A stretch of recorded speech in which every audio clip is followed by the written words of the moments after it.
Shut up. I just got my hospital pill. I am 9 weeks postpartum. And I thought I would share with you all what I'm paying for and how much I'm paying to have a baby in the United States at a hospital. So, for your reference, I had a natural birth. For the most part, I did get an epidural, but I went into labor naturally. Did not have to be induced. No complications with myself or my son other than a tear on my part, so I did have to be stitched up. But other than that, nada. So let's just walk through here. Room and nursing service, $7,428. Supplies, $339.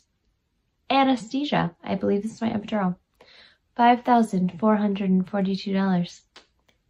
Labor and delivery, pushing out my baby, my baby, $17,852. Just to squeeze. Laboratory, $2,045. Respiratory therapy. I genuinely don't know what that would be, but apparently I owe $356 for it. Treatment room. Tell me how that's different than anything else. $3,982. And then pharmacy. So, ibuprofen, Tylenol, stool softener. $4,387.49. Most expensive ibuprofen I've ever heard of. For a grand total of $41,831.49. Yeah, that's insane. Thank the Lord we have insurance. I will be paying $2,175.50. But what? Even that is like to push out a baby? Gracious me. I got kicked off my health insurance, so I have no health insurance, and for context, I was on Medicaid, but I'm pretty sure, like, the day I turned 22, because my primary healthcare physician, whatever you want to call it, she was like, hey, like, literally the day you turn 22, like, I can do nothing for you anymore. So I knew that, like, I didn't have a doctor, but, like, I just received word that, like, I officially have nothing, like, I have nothing. And it's frustrating because I'm facing issues in this moment, like right now as I record this, that I need to do something about, but I can't really do anything about it unless I want to pay like a ton of money. But I'm also pretty sure that I can't even see a specialist without insurance. And it's just super frustrating because, like, frankly, being on Medicaid my whole life, I've kind of gotten used to having to jump through extra hoops in order to take care of my health because a lot of doctors, especially in Naperville, don't take Medicaid, you know? I'm just really annoyed because I'm like, damn, what am I supposed to do? Like, I'm applying for insurance and everything, but I'm just kind of impatient when it comes to my health issues. Like, I get extremely frustrated and very depressed if I'm facing some kind of, like, health issue. And I'm just, like, super insecure about the thing that I'm facing.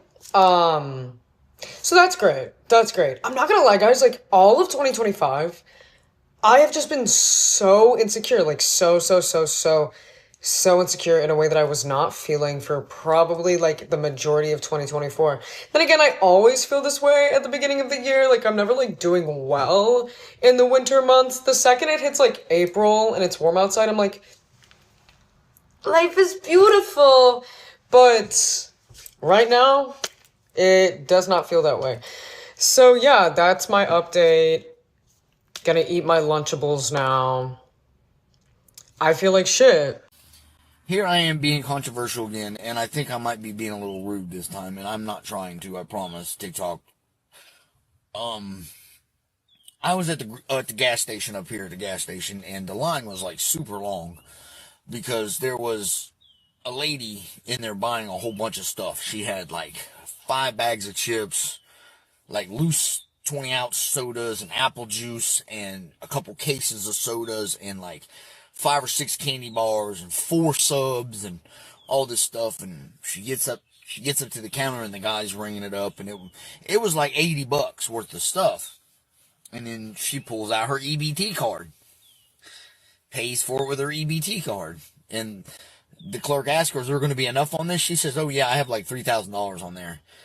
And she wasn't lying at all, because I was standing right next to her when she got a receipt, and I was being nosy, and I don't like to be nosy like that, but I was just curious. And dude, her ending balance was like $2,875, something like that, or 79. And like, she's bagging up all this, like, you know, candy and just junk food.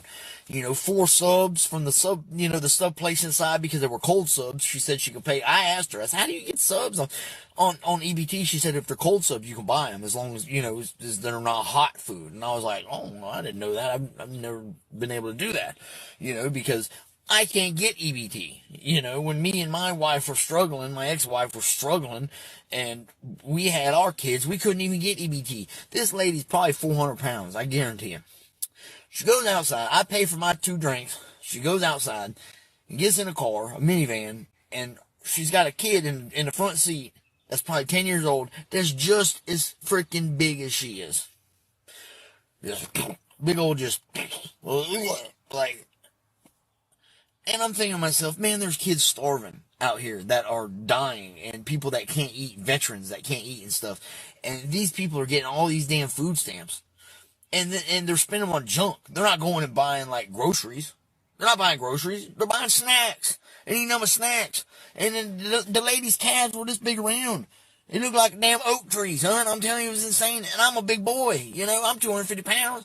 But mine's hard earned, you know. It's just crazy. The system is so broken. It is so broken. And that poor kid is going to grow up with heart disease. At 10 years old, probably, or 12 years old, gonna die, have a heart attack. It's insane. I don't understand it, y'all. I really don't. You guys, let me know in the comments. And I'm not hating on anybody about getting food stamps, but enough is enough. You know? I mean, they can afford to miss a few meals. You know what I'm saying? Like, a few 20, at least. A DHS supervisor stole $191,000 worth of food stamps from hundreds of SNAP recipients. As a DHS supervisor, you have access to personal information that belongs to these SNAP recipients. So she took her authority, looked to see how much these SNAP recipients were receiving, and then printed her own card and changed the pins on their SNAP cards. And then her and her daughter would go to the store and buy food. Now her daughter is 27 years old and she is 57 years old. And both of them would use these, you know, basically stolen SNAP benefits at Walmart and Stop and Shop. And they were caught on camera. They were stealing SNAP benefits from juveniles. So you know how they give summer and school EBTs to, you know, children, homeless people, and people who are incarcerated. One thing for sure, 2 things for certain. I might not get no food stamps, but let me tell you, baby, I don't play when it's time to come to my kids, because they gonna eat all the time. They cut my food stamps, y'all, and I had to spend cash. But baby, don't you ever get it twisted. Don't you ever get it twisted. You feel me? Because they going to eat all the effing time. Don't play with me. I'ma feed mine. Looking like a whole snack. And I got some oxtails cooking in the bag. You feel me? And my kids want some chicken nuggets, fat and moussa. I spent $441 cash. Oh, the government said I make too much money. I was crying at first, but you know what? I ate that.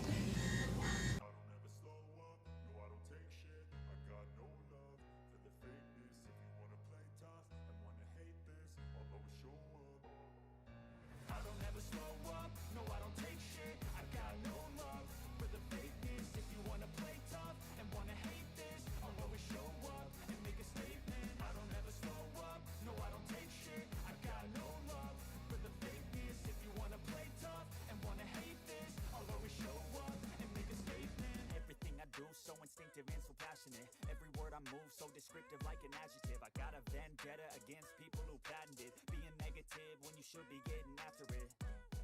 I got facts over tracks, this and that, spitting slow, spitting fast. I could roast, I could gas, think I'm okay at last, but I don't know if that can erase all the past. And the pettiness, a reflection of the emptiness. Hilarious, you think you're worth my time, you're delirious. Mysterious, because you hide behind a fake exterior. Inferior, you know I'll always